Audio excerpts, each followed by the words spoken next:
Good morning, સ્વાગત છે exam today પર. મિત્રો 9 મે 2025ના રિલેટિવ કરંટ અફેર્સની ડિસ્કશન આ વિડીયોમાં આપણે કરવાના છીએ. તો છેલ્લે સુધી વિડીયો સાથે બની રહેજો. કરંટ અફેર્સ ઇમ્પોર્ટન્ટ ટોપિક છે, દરેક એક્ઝામમાં પ્રશ્ન પૂછવામાં આવે છે. મિત્રો ટોપિક પર આવીએ. 9 મે 2025 ક્વેશ્ચન નંબર 1 છે. હાલમાં વિશ્વ એથ્લેટિક્સ દિવસ ક્યારે મનાવવામાં આવ્યો? તો દર વર્ષે 7 મેના રોજ વિશ્વ એથ્લેટિક્સ દિવસ મનાવવામાં આવે છે. 7 મેના રોજ. આયોજક છે મિત્રો વર્લ્ડ એથ્લેટિક્સ, બરાબર. વર્લ્ડ એથ્લેટિક્સ જે છે એના દ્વારા આ દિવસ મનાવવામાં આવે છે. આ દિવસ મનાવવાની શરૂઆત જે છે મિત્રો એ international association of athletics federation દ્વારા કરવામાં આવી હતી. પ્રથમ વખત 1996માં મનાવવામાં આવ્યું. અત્યારે આનું નામ જે છે international association of athletics federation, એનું હવે નામ છે વર્લ્ડ એથ્લેટિક્સ. તો 3-4 પ્રશ્નો ક્લિયર થઈ ગયા. 1996માં પ્રથમ વખત મનાવવામાં આવ્યો હતો. હાલમાં 5 મે વિશ્વ હાથ સ્વચ્છતા દિવસ અને વિશ્વ પુર્તગાલી ભાષા દિવસ. 4 મે કોલસા ખનિક દિવસ અને આંતરરાષ્ટ્રીય અગ્નિશામક દિવસ. 3 મે વિશ્વ પ્રેસ સ્વતંત્રતા દિવસ. 2 મે વિશ્વ ટૂના દિવસ. 1 મે આંતરરાષ્ટ્રીય મજદૂર દિવસ અને રામકૃષ્ણ મિશન સ્થાપના દિવસ મનાવાયો. તમામ દિવસ ઇમ્પોર્ટન્ટ છે, યાદ રાખો. હાલમાં 11મો sea trade maritime logistics middle east સંમેલન 2025 ક્યાં આયોજન થયું? તો મિત્રો એ થયું છે દુબઈ ખાતે. દુબઈ ક્યાં આવેલું છે? યુએઈનું પાટનગર છે મિત્રો અબુધાબી, બરાબર. અને કરન્સી છે દિરહામ. દુબઈ એક શહેર છે જે યુનાઇટેડ અરબ એમિરેટ્સમાં આવેલું છે. હાલમાં મૂડીઝ એ વર્ષ 2025માં ભારતની જીડીપી વૃદ્ધિ દર કેટલા ટકા રહેવાનું અનુમાન લગાવ્યું છે? તો મિત્રો એક ગ્લોબલ ક્રેડિટ રેટિંગ એજન્સી છે. ગ્લોબલ ક્રેડિટ રેટિંગ એજન્સી, એનું નામ છે મૂડીઝ. એણે 2025માં ભારતની જીડીપી વૃદ્ધિ દર 6.3% રહેવાનું અનુમાન લગાવ્યું છે. 6.3%. હવે જીડીપી એટલે શું? ઘણી વખત એક્ઝામમાં ફૂલ ફોર્મ પૂછવામાં આવે છે.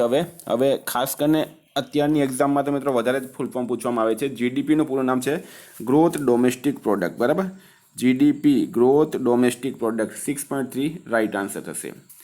હાલમાં કઈ યુનિવર્સિટીએ ગાંધીનગર સ્માર્ટ પોલિસી સિટી પ્રોજેક્ટના બીજા તબક્કાનું ઉદ્ઘાટન કર્યું?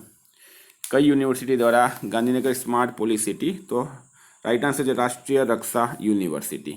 ગુજરાતનો પ્રશ્ન છે, ઇમ્પોર્ટન્ટ છે. વિદ્યાર્થી મિત્રો એક્ઝામ આવી રહી છે. ગુજરાત પોલીસ, બેલીફ, સાથે તલાટી, ગ્રામ સેવક, બરાબર, ડ્રાઈવર, ઘણી બધી વેકેન્સીસ આવી રહી છે. સ્પેશિયલી આપણે અત્યારે ફોકસ કરી રહ્યા છીએ ગુજરાત પોલીસ કોન્સ્ટેબલની એક્ઝામ અને બેલીફની એક્ઝામ, જેમાં મિત્રો 25 માર્કનું કરંટ અફેર્સ પૂછવામાં આવશે, બરાબર. એક્ઝામ ટુડેનું લેટેસ્ટ 1 વર્ષનું કરંટ અફેર્સ. 1 વર્ષનું એટલા માટે કહું છું મિત્રો, અત્યારે પીએસઆઈની એક્ઝામમાં 1.5 વર્ષનું કરંટ અફેર પૂછાયું. એના પહેલાં હાઈકોર્ટની એક્ઝામમાં પણ 1.5 વર્ષનું પૂછાયું હતું. તો હું તમને આમાં એક નહીં પણ 1.5 વર્ષનું 18 મહિનાનું કરંટ અફેર આપીશ, બરાબર. આમાં Olympic, Paralympic, COVID, IPL, GI tag, બદલાયા નામ, ભારત ગુજરાતના વર્તમાન પદાધિકારી, પુસ્તક લેખક, company CEO, brand ambassador, awards GK, sports GK, G20 summit, T20 world cup, FIFA world cup, election GK, Ayodhya GK, budget, IPL, બરાબર, ચેમ્પિયન્સ ટ્રોફી. ટોટલ મિત્રો ટોપિક વાઇઝ કરંટ અફેર્સની પીડીએફ મળશે. છેલ્લા 1.5 વર્ષની લેટેસ્ટ મંથલી કરંટ અફેર્સની PDF મળશે. 10,000થી વધારે પ્રશ્નોનો સમાવેશ છે. તો પીડીએફ માટે માત્ર 250 રૂપિયા 9510411961 પર ગૂગલ પે, ફોનપે, પેટીએમ કંઈ પણ કરો, સ્ક્રીનશોટ મોકલી આપો. 2 મિનિટમાં પીડીએફ મળી જશે. તમામ પરીક્ષાઓમાં 100% કરંટ અફેર આપણું પૂછાયું છે. તમામ સબૂત ટેલિગ્રામ ચેનલમાં મૂક્યા છે. હાલમાં ભારત અને કયા દેશે મુક્ત વ્યાપાર ડબલ યોગદાન સમજોતા પર હસ્તાક્ષર કર્યા? તો ભારત અને ઇંગ્લેન્ડે હાલમાં મુક્ત વ્યાપાર એટલે કે ફ્રી ટ્રેડ. મુક્ત વ્યાપાર એટલે શું મિત્રો? ફ્રી ટ્રેડ, બરાબર. ભારત અને બ્રિટને એક ઐતિહાસિક ઉપલબ્ધિ અંતર્ગત મહત્વાકાંક્ષી અને પારંપરિક રૂપથી લાભકારી ફ્રી ટ્રેડ સમજોતા સાથે સાથે ડબલ યોગદાન સમજોતાને સફળતાપૂર્વક સંપન્ન કર્યું છે, બરાબર. આ સાથે જ મિત્રો આનો લાભ યુનાઇટેડ કિંગડમથી ભારતમાં આયાત થવાવાળા લક્ઝરી કારોની કિંમતો પર પણ જોવા મળશે. હવે યુનાઇટેડ કિંગડમ, યુકે, બરાબર. યુકે જે છે મિત્રો, જેને બ્રિટન તરીકે પણ ઓળખીએ આપણે છે, ઇંગ્લેન્ડ તરીકે પણ ઓળખીએ, એ ઇંગ્લેન્ડ, સ્કોટલેન્ડ, વેલ્સ અને નોર્થન આયર્લેન્ડ, આ 4 દેશોને મળીને બને છે, બરાબર. આ જો આપણે ઇંગ્લેન્ડની વાત કરી રહ્યા છે, સોરી બ્રિટનની વાત કરી રહ્યા આપણે, બ્રિટન, બરાબર. બ્રિટન અને ઇંગ્લેન્ડ એક જ છે મિત્રો, બરાબર. બ્રિટનની અંદર ઇંગ્લેન્ડ, સ્કોટલેન્ડ, વેલ્સ અને નોર્થન આયર્લેન્ડ, આ 4 પૂરેપૂરા સમૂહને આપણે યુનાઇટેડ કિંગડમ તરીકે ઓળખીએ છીએ, જેને બ્રિટન તરીકે ઇંગ્લેન્ડ એક દેશ છે, બરાબર. તો હવે યુકેના કેપિટલ છે લંડન, કરન્સી છે પાઉન્ડ સ્ટર્લિંગ અને પીએમ છે કેર સ્ટારમર, બરાબર. કેર સ્ટારમર, યુનાઇટેડ કિંગડમ એટલે કે ઇંગ્લેન્ડ. હાલમાં ફ્રેડરિક મર્જ કયા દેશના નવા ચાન્સલર બન્યા છે? તો મિત્રો જર્મનીના નવા ચાન્સલર બની ગયા છે ફ્રેડરિક મર્જ. જર્મનીમાં વડાપ્રધાન કરતાં પણ વધારે સત્તા કોની પાસે હોય છે? ચાન્સલર પાસે હોય છે. જેવી રીતના આપણે નરેન્દ્ર મોદી છે ને, એવી રીતના જર્મનીના હવે ચાન્સલર બની ગયા છે ફ્રેડરિક મર્જ. તો મિત્રો વાત કરું તમને મેં હવે જર્મનીનું કેપિટલ છે બર્લિન, કરન્સી છે યુરો અને પ્રેસિડેન્ટ છે ફ્રેન્ક વોલ્ટર સ્ટેનમેયર, બરાબર. જર્મનીના મિત્રો રૂઢિવાદી નેતા છે ફ્રેડરિક મર્જ. એમણે સંસદના નીચલા સદનમાં બીજા દોરના મતદાન પછી બહુમત હાસિલ કર્યું છે. તો આટલું તમારે જર્મની વિશે યાદ રાખવાનું. હાલમાં કયા ભારતીય ખેલાડીએ ટેસ્ટ ક્રિકેટથી સંન્યાસ લીધો? તો મિત્રો રોહિત શર્મા જે છે એમણે ટેસ્ટ ક્રિકેટથી સંન્યાસ લઈ લીધો છે. રોહિત શર્માએ ભારત માટે કેટલા રમ્યા મેચ? તો એક રિપોર્ટ મુજબ મિત્રો તમે પાછું કન્ફર્મ કરી લેજો, કારણ કે જે મને કન્ફ્યુઝ લાગે છે હું તમને કન્ફર્મ કરવા કહું છું. એક રિપોર્ટ મુજબ રોહિત શર્મા ટેસ્ટ ક્રિકેટ કારકિર્દી ખૂબ જ સારી રહી છે. ભારત માટે ઓપનિંગથી માંડીને 6 નંબર સુધી તેઓ રમ્યા. જોકે ટેસ્ટ ક્રિકેટમાં તે ઓપનર તરીકે ખૂબ જ સફળ ખેલાડી રહ્યો. રોહિતે પોતાની કારકિર્દીમાં 67 ટેસ્ટ મેચમાંથી 40.57ની એવરેજથી 4301 રન બનાવ્યા, જેમાં 12 સદી અને 18 અડધી સદી એમણે ફટકારી છે. હાલમાં કોણે સુરક્ષિત આંતરરાષ્ટ્રીય યાત્રા માટે ચિપ આધારિત ઈ પાસપોર્ટ શરૂ કર્યું છે? સુરક્ષિત આંતરરાષ્ટ્રીય યાત્રા માટે ચિપ આધારિત ઈ પાસપોર્ટ શરૂ કર્યું છે મિત્રો આપણા દેશ ભારતે. કોણે કર્યું છે? ભારતે સુરક્ષિત આંતરરાષ્ટ્રીય યાત્રા માટે ચિપ આધારિત ઈ પાસપોર્ટ ભારતે શરૂ કર્યું. મિત્રો હાલમાં નીતિ આયોગની રિપોર્ટ્સ મુજબ દુનિયાનો ચોથો સૌથી મોટો ઓટોમોબાઈલ નિર્માતા ભારત બન્યો છે. લેઝર ડાયરેક્ટેડ હથિયાર પ્રણાલીનું પરીક્ષણ કરવાવાળો ચોથો દેશ ભારત બન્યો. નેટવર્ક તત્પરતા ઇન્ડેક્સમાં ભારત 36મા નંબર પર છે. ભારત એઆઈનો સૌથી વધારે નિવેશ કરવાવાળા 10 દેશોમાં સામેલ થયું છે. ભારત વૈશ્વિક સ્તર પર બીજો સૌથી મોટો 5G બજાર બન્યો છે. એશિયાઈ યોગાસન ખેલ ચેમ્પિયનશિપમાં ભારત ટોપ પર રહ્યું છે.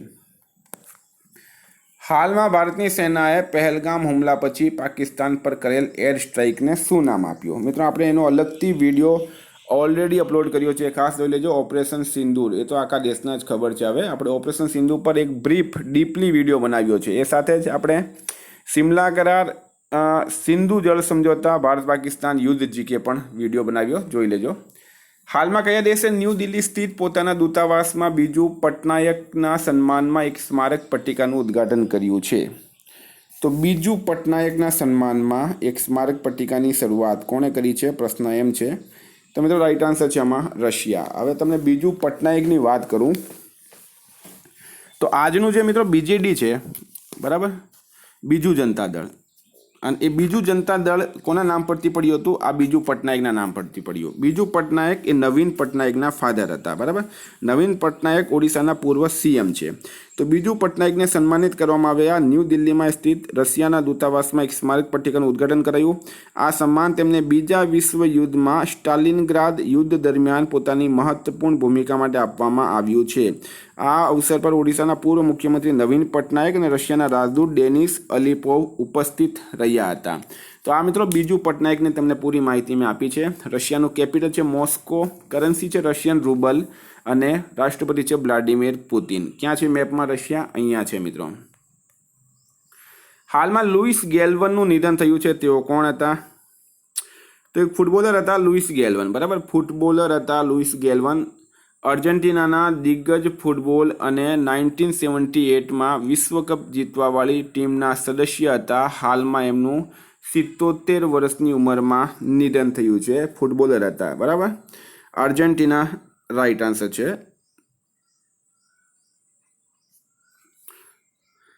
કયા દેશના હતા? અર્જેન્ટિનાના ફૂટબોલર હતા. આ છે મિત્રો એમનો ફોટો. હાલમાં જારી માનવ વિકાસ ઇન્ડેક્સ 2025માં કોણ ટોપ પર રહ્યું છે?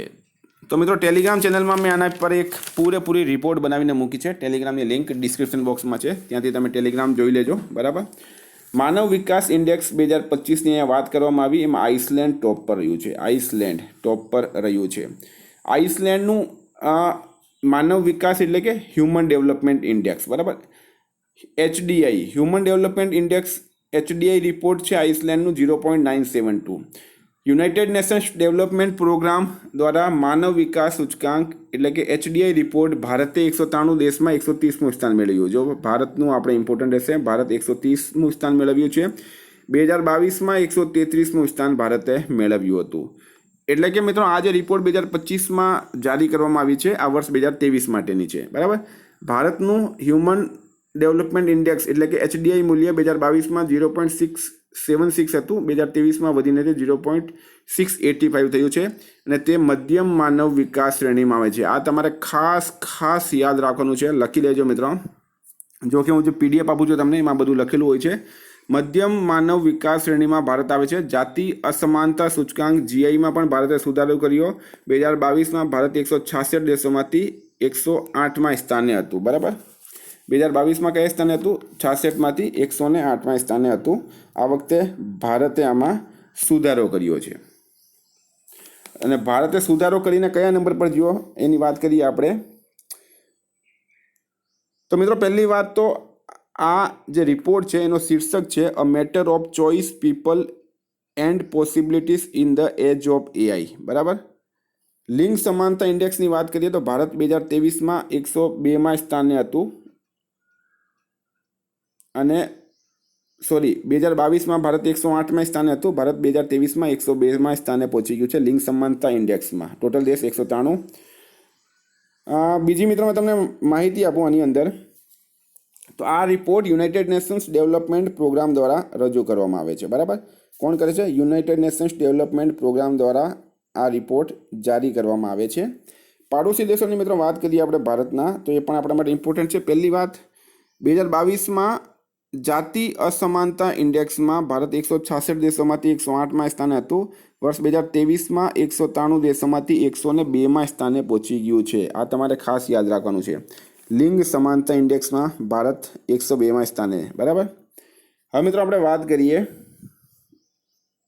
ભારતનો HDI વેલ્યુ કેટલું છે એ પણ ખાસ યાદ રાખજો. 2023માં 0.685 HDI વેલ્યુ ભારતનું. આના પર આપણે એક બ્રીફ ટેલિગ્રામમાં બનાવીને મૂકી છે, એ ખાસ જોઈ લેજો. પાડોશી દેશોની મિત્રો વાત કરીએ ભારતના, તો ભારતના ચીન 75મા નંબરે છે. શ્રીલંકા મિત્રો આમાં 89 છે, 78 નહીં પણ 89. શ્રીલંકા 89મા સ્થાને છે. ભૂટાન 127મા સ્થાને છે. બાંગ્લાદેશ 130મા સ્થાને છે. નેપાળ 145મા સ્થાને છે. મ્યાનમાર 149મા અને પાકિસ્તાન 168મા સ્થાને છે. મિત્રો ટેલિગ્રામમાં ખાસ જોઈ લેજો, આ આપણા માટે ઇમ્પોર્ટન્ટ રહેશે. હાલમાં ચર્ચા મળેલ CBIના ડાયરેક્ટર કોણ છે? તો ચર્ચા છે મિત્રો CBIના ડાયરેક્ટરની. એમનું નામ છે પ્રવીણ સૂદ. બરાબર. સેન્ટ્રલ બ્યુરો ઓફ ઇન્વેસ્ટિગેશન CBIનું પૂરું નામ છે. કેન્દ્ર સરકારે CBIના નિર્દેશક પ્રવીણ સૂદને 1 વર્ષ માટે હાલમાં એક્સટેન્શન આપ્યું છે. બરાબર. 1 વર્ષ માટે એમનો કાર્યકાળ વધારવામાં આવ્યો. હાલમાં BRO બોર્ડર રોડ ઓર્ગેનાઇઝેશનનો સ્થાપના દિવસ ક્યારે મનાવવામાં આવ્યો? BRO બોર્ડર રોડ ઓર્ગેનાઇઝેશનની સ્થાપના દિવસ 7 મેના રોજ મનાવવામાં આવ્યો. ક્યારે મનાવવામાં આવ્યો? 7 મેના રોજ. બોર્ડર રોડ ઓર્ગેનાઇઝેશન સ્થાપના થઈ છે મિત્રો 7 મે 1960. મુખ્યાલય છે ન્યૂ દિલ્હી અને DG છે રઘુ શ્રીનિવાસન. બરાબર. રઘુ શ્રીનિવાસન એના DG છે. Very important. 7th of May. હાલમાં વૈશ્વિક અંતરિક્ષ અન્વેષણ શિખર સંમેલન 2025 ગ્લેક્સનું આયોજન ક્યાં કરાયું? ગ્લેક્સનું આયોજન ક્યાં કરવામાં આવ્યું? પ્રશ્ન એમ છે. તો રાઈટ આન્સર છે મિત્રો ન્યૂ દિલ્હી ખાતે. બરાબર. ન્યૂ દિલ્હી કરી દેજો, મુંબઈ નહીં પણ ન્યૂ દિલ્હી. અહીંયા ન્યૂ દિલ્હી રાઈટ આન્સર થશે. દિલ્હી દેશનું દિલનું કેપિટલ. બરાબર. તો ન્યૂ દિલ્હી ખાતે ઉદ્ઘાટન કર્યું છે કેન્દ્રીય મંત્રી ડૉક્ટર જીતેન્દ્ર સિંઘે ગ્લોબલ સ્પેસ એક્સપ્લોરેશન સમિટ. બરાબર. શું નામ છે એનું? Global space exploration summit. Very important. હાલમાં કોણે સંયુક્ત રાષ્ટ્ર વૈશાખ દિવસ સમારોહમાં ભારતીય પ્રતિનિધિ મંડળનું નેતૃત્વ કર્યું છે? કોના દ્વારા કર્યું? તો મિત્રો કિરણ રિજિજુ રાઈટ આન્સર છે. કિરણ રિજિજુ દ્વારા સંયુક્ત રાષ્ટ્ર વૈશાખ દિવસ સમારોહમાં ભારતીય પ્રતિનિધિ મંડળનું નેતૃત્વ કરવામાં આવ્યું છે. વિયેતનામના હો ચી મિન શહેરમાં. ક્યાં છે મિત્રો?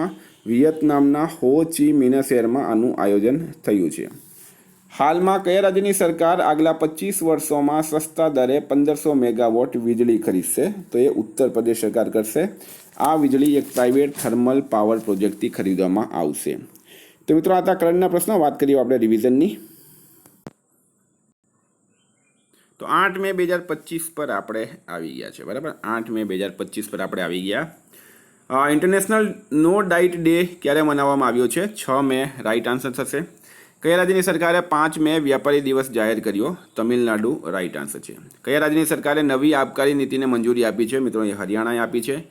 હાલમાં ક્યાંના નાણામંત્રી સલીમ સાલેહ બિન બ્રિકને નવા વડાપ્રધાન બનાવવામાં આવ્યા? યમન રાઇટ આન્સર છે. કેવી રાબિયાનું નિધન થયું છે? તેઓ કોણ હતા? સામાજિક કાર્યકર્તા હતા. ભારતને કયા દેશે HDR અભ્યાસના માધ્યમથી રક્ષા સંબંધોને મજબૂત કર્યા? તો મિત્રો એ હતું માલદીવ. હાલમાં કયા દેશના વડાપ્રધાન માર્સેલ સિયોલાકુએ રાજીનામું આપ્યું છે? રોમાનિયા રાઇટ આન્સર છે આમાં. તીરંદાજી વિશ્વકપ 2025 ક્યાં શરૂ થયું? સંઘાઈ ખાતે. તાઇપે ઓપન બેડમિન્ટન ટુર્નામેન્ટ 2025 ક્યાં શરૂ થયું છે મિત્રો? તાઇપે, બરાબર. ચીન, તાઇવાન ચીનનો ભાગ છે. હવે ચીન રાઇટ આન્સર છે. હાલમાં રંગાછારા કયા રાજ્યનો પ્રથમ હરિત ગામ બન્યું છે? રંગાછારા કયા રાજ્યનો પ્રથમ હરિત ગામ બન્યો? તો મિત્રો રાઇટ આન્સર છે આમાં ત્રિપુરા રાજ્યનો. કયા રાજ્યનો? ત્રિપુરામાં રાઇટ આન્સર છે. મોહનપુર ઉપખંડમાં છે. હાલમાં કોણ ISAનો 123મો સદસ્ય દેશ બન્યો? અંગોલા રાઇટ આન્સર છે. ISA ધ ઇન્ટરનેશનલ સોલર એલિયાન્સ એનું પૂરું નામ. એની સ્થાપના 30 નવેમ્બર 2015ના રોજ થઈ હતી. હેડક્વાર્ટર ગુરુગ્રામ ખાતે આવેલું છે. પ્રકાશ મગુદમ NFDCના MD બન્યા છે, બરાબર. શું બન્યા છે? MD બન્યા છે. અહીંયા તમે MD કરી દેજો. હાલમાં ક્યાં ત્રિશુર પૂરમ ઉત્સવ શરૂ થયું? કેરળ ખાતે. કેરળના ત્રિશુર શહેરમાં વડકુનાથન મંદિરમાં યોજાય છે. સરકારે કયા શહેરમાં સારી કનેક્ટિવિટી માટે ગ્રીનફિલ્ડ એરપોર્ટને મંજૂરી આપી? તો પુરી ઓડિશા અને કોટા રાજસ્થાન રાઇટ આન્સર છે. કોણે ભારત ટેલિકોમ 2025ના 22મા સંસ્કરણનું ઉદ્ઘાટન કર્યું? જ્યોતિરાદિત્ય સિંધિયાએ. મિત્રો ગઈકાલે પ્રશ્ન પૂછાયો મિસ વર્લ્ડ સ્પર્ધાનો 72મો સંસ્કરણ ક્યાં આયોજિત થશે? તો રાઇટ આન્સર તો મિત્રો આમાં તેલંગાના હૈદરાબાદ ખાતે. આજનો પ્રશ્ન છે હાલમાં ચર્ચામાં રહેલ S-400 ડિફેન્સ સિસ્ટમ ભારતે કયા દેશ પાસેથી ખરીદ્યું? એનો જવાબ કમેન્ટ બોક્સમાં જણાવજો. સાથે ભારતીય સેનાએ શું નામ આપ્યું છે મિત્રો એ પણ કમેન્ટ બોક્સમાં જણાવજો. Thank you. ફરી મળીશું. જય હિન્દ, જય ભારત.